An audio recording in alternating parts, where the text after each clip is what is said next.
నమస్తే ఫ్రెండ్స్. ఉస్మానియా యూనివర్సిటీకి సంబంధించి డిగ్రీ 5th సెమిస్టర్లో GE paper fundamental of food and న్యూట్రిషన్కి సంబంధించి ఏ కామెంట్ చూసినా సరే యూట్యూబ్లో అవే ఉన్నాయి. నేను ఆల్రెడీ చేసిన, కానీ నేను చేసిన అనే విషయం నేనే మర్చిపోయినా. ఎందుకంటే అది 1-2 మంత్స్ బ్యాకే సిలబస్లో ఉన్నటువంటి టాపిక్లు అప్పుడు చేసిన. వాటికి సంబంధించి ఇప్పుడు కొంత రీఎడిట్ చేసి చేస్తున్నా. అక్కడక్కడ కొన్ని అక్షర దోషాలు కూడా ఉండవచ్చు. చాలా స్పీడ్గా చేసిన, ఒక 30 minutesలోనే చేసిన. దీన్ని ఫండమెంటల్ ఆఫ్ ఫుడ్ అండ్ న్యూట్రిషన్కి సంబంధించినటువంటి ఇంపార్టెంట్ క్వశ్చన్లు ఈ వీడియోలో చూద్దాం. క్వశ్చన్ పేపర్ అనేటటువంటిది పార్ట్ ఏ గాను పార్ట్ బి గాను రావడం జరుగుతుంది. Degree 5th semester. ఇది తెలంగాణ రాష్ట్రంలో ఉన్నటువంటి అన్ని యూనివర్సిటీలకు కాదు, కేవలం ఉస్మానియా యూనివర్సిటీ మాత్రం వాళ్ళే చూడండి, మిగతా వాళ్ళకి ఇది కాదు. 5th సెమ్లో వేరే సిలబస్ అనేటటువంటిది ఉండొచ్చు. సో నా వల్ల మీరు మిస్గైడ్ కావద్దు. షార్ట్ క్వశ్చన్లు చూడండి. నానో ఫుడ్స్ పై నోట్ రాయండి. కొత్త ఆహారాలకు ఉదాహరణలు ఇవ్వండి. ప్రోబయోటిక్స్ నిర్వచించండి. ఆకృతి గల ఆహారాలకు ఉదాహరణలు ఇవ్వండి. జీర్ణక్రియ యొక్క ఎంజైమ్లు ఇవ్వండి. గట్స్లో కొవ్వులు ఎలా శోషించబడతాయి. ఆహార లేబుల్ల ప్రాముఖ్యత రాయండి. పాలలో ఉండే కల్తీ పదార్థాలు ఏమిటి. తెగుళ్ళ నివారణకు తీసుకోవాల్సిన జాగ్రత్తల గురించి రాయండి. పరిశుభ్రత మరియు పారిశుద్ధ్యం మధ్య భేదం ఏంటి. Difference between the hygiene and శానిటైజేషన్కి సంబంధించి write the importance of food labels. ఆహార లేబుల్స్ యొక్క ప్రాముఖ్యత. Define food label.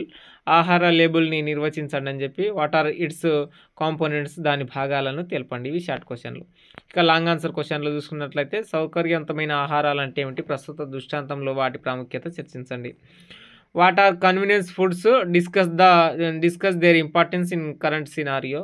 అలాగే సేంద్రియ ఆహారాలు అంటే ఏమిటి. What are organic foods. ఇందులో క్వశ్చన్ ఎట్లనైనా రావచ్చు.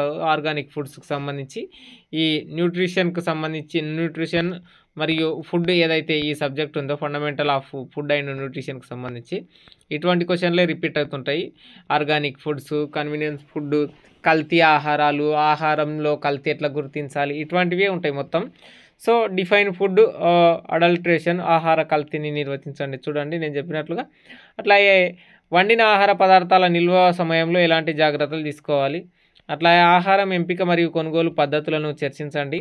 చేతులు కడుక్కోవడానికి సంబంధించిన పద్ధతులు వివరించండి. ఆహారాలను ఎన్నుకునేటప్పుడు పరిగణించాల్సినటువంటి అంశాలేంటి. సౌకర్యవంతమైన ఆహారాలు ఏంటి ప్రస్తుత దృష్టాంతంలో. ఇది ఫస్ట్ క్వశ్చన్, ఇది రెండో ఒకటే, ఎడిట్లో రాలేదన్నమాట. సో ఒకటే question. What are convenience food, సౌకర్యవంతమైన ఆహారాలు ఏంటి, దేర్ అడ్వాంటేజెస్ అని చెప్పి. ఇప్పుడు 8th క్వశ్చన్ ఉందిగా, దానికి కొంచెం ఎక్స్టెండ్ చేస్తూ దేర్ అడ్వాంటేజెస్కి సంబంధించి. Discuss the methods of pest control and garbage డిసోపెల్.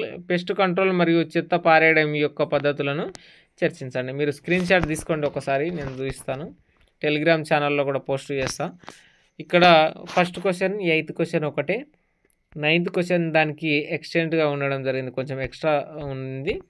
ఇక షార్ట్ క్వశ్చన్లు కూడా చూడండి. నానో ఫుడ్స్, కొత్త ఆహారాలు, ప్రోబయోటిక్స్, అట్లాగే ఆకృతి గల ఆహారాలు, గట్స్ కొవ్వులు ఎలా శోషించబడతాయి, అట్లాగే పాలలో ఉండే కల్తీ.